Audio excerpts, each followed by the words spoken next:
Hello.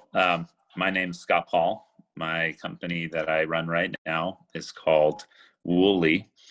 Notice I didn't say lead. I'm still figuring that one out, but I'm the CEO. So that is Wooly is a software technology that helps brands run advocacy programs. I've been in the space of influencer marketing, ambassador marketing for over 8 years, and did a little time at Disney. They bought one of my companies in 2015, and that's where I really grew the most and realized what I wanted to do in the next chapter of life, which is what I'm doing now. So pleased to be here.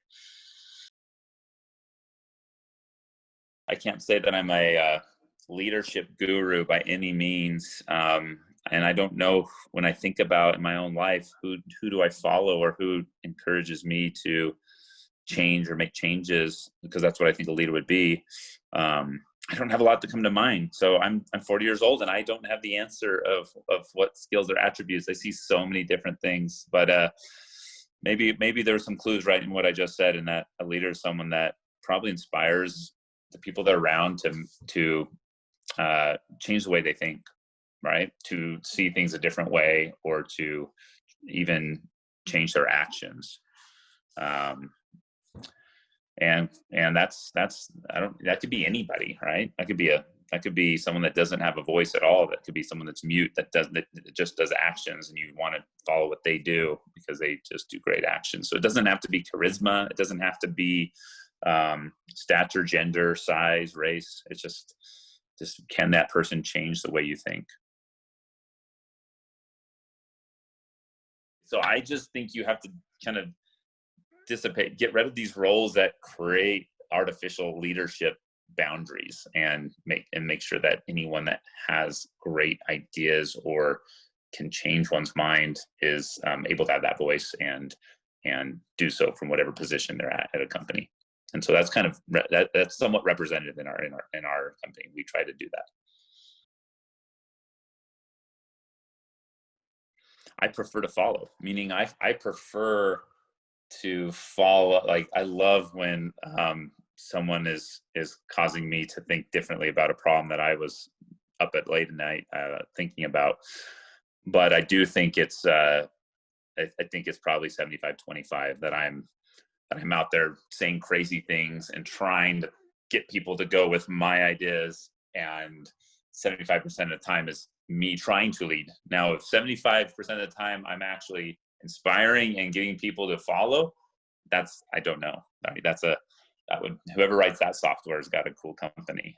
If they can, if I'm actually motivating people. But I think it's probably a 25% I'm following other people, 75% I'm trying to cast a vision and get people to follow me.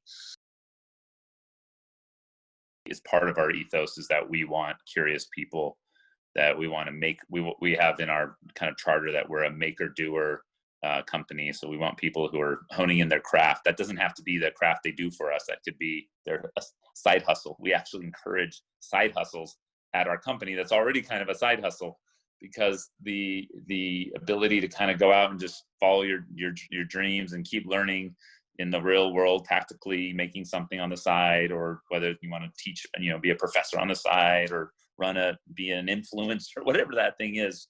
That to me is ongoing learning and staying curious, and not just compartmentalizing your job, and then you get home and you do Netflix.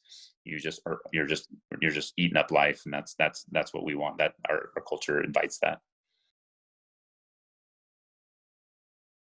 Well, the one thing I think I did right, and usually I talk about all my failures all the time, but the thing I did right is I used my day job in my 20s as my seed capital, so that I could finally go do something on my own.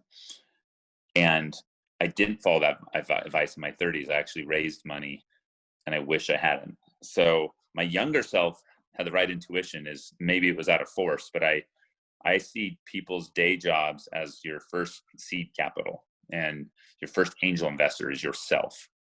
And that's one thing I did right in my youth, is I saved up money so that I could buy a year of my time from myself to go out and work on whatever I wanted.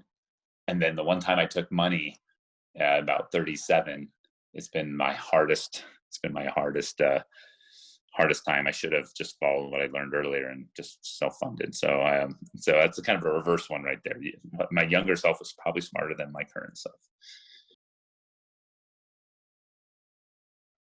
I've been known to chase shiny objects, and I'm well known as a visionary, but sometimes a visionary can also borderline, craziness, where it's just like there's too many ideas. And I was at that state, and I was trying to do something that we just did not have the runway or the people to do.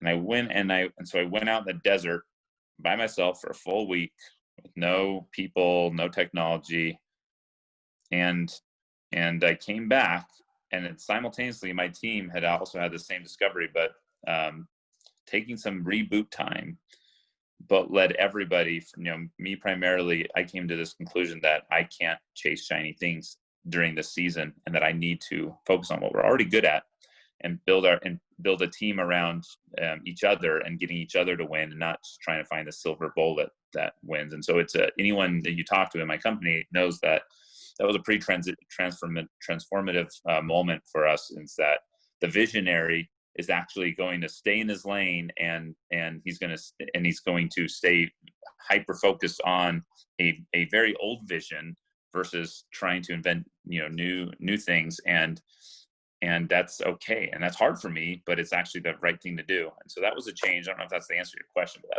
it's something that's very hot in my mind right now, is that I was able to, with the help of my team, kind of course correct and settle down and focus. And it took 7 days of pure nature to do that for me, unfortunately.